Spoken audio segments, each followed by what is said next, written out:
శ్రీ విష్ణు రూపాయ నమ శివాయ. కార్తీక పురాణం 11వ అధ్యాయం. మందారుడు పురాణ మహిమ. పూర్వము కళింగ దేశమున మందారుడను విప్రుడు కలడు. అతను ఇతరుల ఇండ్లలో వంటలు చేయుచు అక్కడనే భుజించి మద్య మాంసాది పానీయములు సేవించి తక్కువ జాతి వారి సాంగత్యము వలన స్నాన జప దీపారాధనము ఆచారాలను పాటించక దురాచారుడై మెలుగుచుండెను.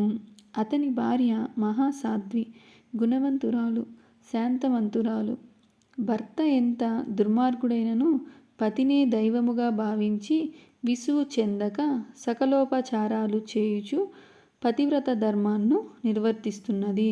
మందారుడు ఇతరుల ఇండ్లల్లో వంటవాడుగా పనిచేయుచు ఇల్లు గడవక చిన్న వర్తకము కూడా చేయసాగెను.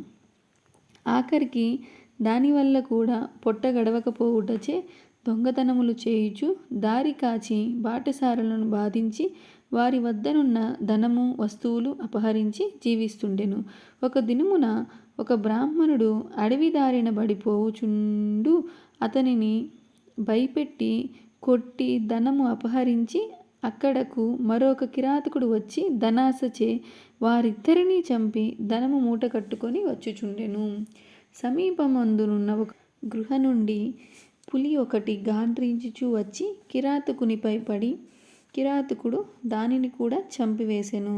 కానీ ఆ పులి తన పంజాతో కిరాతకుని కొట్టియుండుట వలన ఆ దెబ్బకు కిరాతకుడు కూడా చనిపోయెను.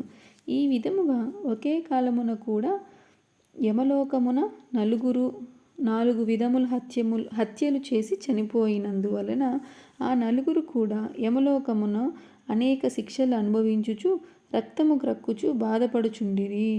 మందారుడు చనిపోయిన నాటి నుండి అతని భార్య నిత్యం హరినామ స్మరణ చేయుచు సదాచారి పరివర్తినై భర్తను తలుచుకొని దుఃఖించుచు కాలము గడుపుచుండెను. కొన్నాళ్లకు ఆమె ఇంటికి ఒక ఋషిపుంగవుడు వచ్చెను. ఆ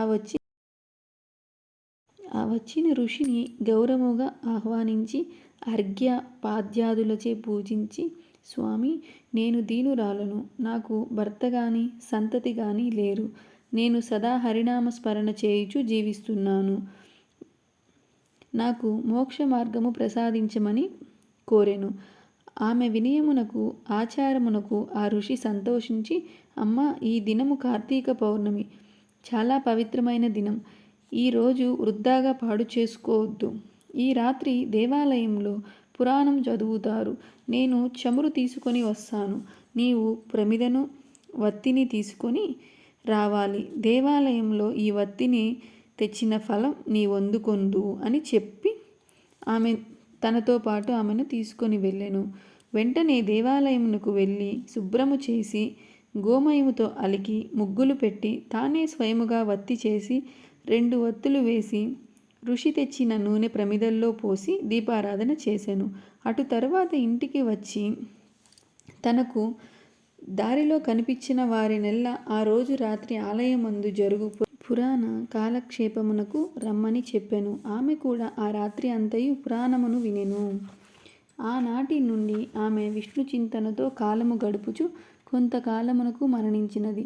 ఆమె పుణ్యము తగినట్లు విష్ణుదూతలు వచ్చి విమానం ఎక్కించి వైకుంఠమునకు తీసుకొని పోయిరి. కానీ ఆమె పాపాత్ముడైన భర్తతో సహవాసం వలన కొంచెం దోషముండుట చేత మార్గమధ్యమున యమలోకమునకు తీసుకొని పోయారు. అచ్చట నరకమందు మరి ముగ్గురితో బాధపడుతున్న తన భర్తను చూసి, ఓ విష్ణుదూతల్లారా, నా భర్త మరి ముగ్గురును ఈ నరక బాధపడుచున్నారు. కాన నా యందు దయ ఉంచి వారిని ఉద్ధరింపమని ప్రాధేయపడెను. అంతటా విష్ణుదూతలు, అమ్మ, నీ భర్త బ్రాహ్మణుడై అయి ఉండి కూడా స్నాన సంధ్యా వందనాలు మాని పాపాత్ముడైనాడు. రెండవ వాడు కూడా బ్రాహ్మణుడే. అతడు కూడా ధనాశచే ప్రాణహితుని చంపి ధనము హరించెను. మూడవ వాడు వ్యాఘ్రము. నాలుగవ వాడు పూర్వము ద్రవిడ దేశమున బ్రాహ్మణుడై జన్మించినను అనేక అత్యాచారములు చేసి 12 రోజున కూడా తైలలేపనము మద్యం మాంసభక్షణ చేసినాడు, పాపాత్ముడైనాడు. అందుకే ఈ నలుగురు నరక బాధలు పడుతున్నారు అని వారి చరిత్రలు చెప్పిరి. అందుకు ఆమె విచారించి, ఓ పుణ్యాత్ములారా, నా భర్తతో పాటు మిగిలిన ముగ్గురు కూడా ఉద్ధరింపుడని ప్రార్థించగా, అందుకు దూతలు, అమ్మ, కార్తీక శుద్ధ పౌర్ణమి నాడు నీవు వత్తి చేసిన ఫలితమును వ్యాఘ్రమునకు, ప్రమిద ఫలం కిరాతకునకు, పురాణం వినుట వలన కలిగిన ఫలము ఆ విప్రునకు దారపోసినచో వారికి మోక్షం కలుగునని చెప్పగా, అందుకు ఆమె అట్లే దారపోసెను. ఆ నలుగురును ఆమె కడకు వచ్చి విమానమెక్కి వైకుంఠమునకు వెళ్ళిరి. కావున ఓ రాజా, కార్తీక మాసమున పురాణం వినుట వలన, దీపము వెలిగించుట వలన ఎట్టి ఫలము కలిగినో వింటివా అని వశిష్ఠుల వారు చెప్పారు. ఇట్లు స్కంద పురాణాంతర్గత వశిష్ఠ ప్రోక్త కార్తీక మహత్యమందు ఏకాదశ అధ్యాయము 11వ రోజు పారాయణము సమాప్తం. శ్రీ విష్ణు రూపాయ నమః శివాయ.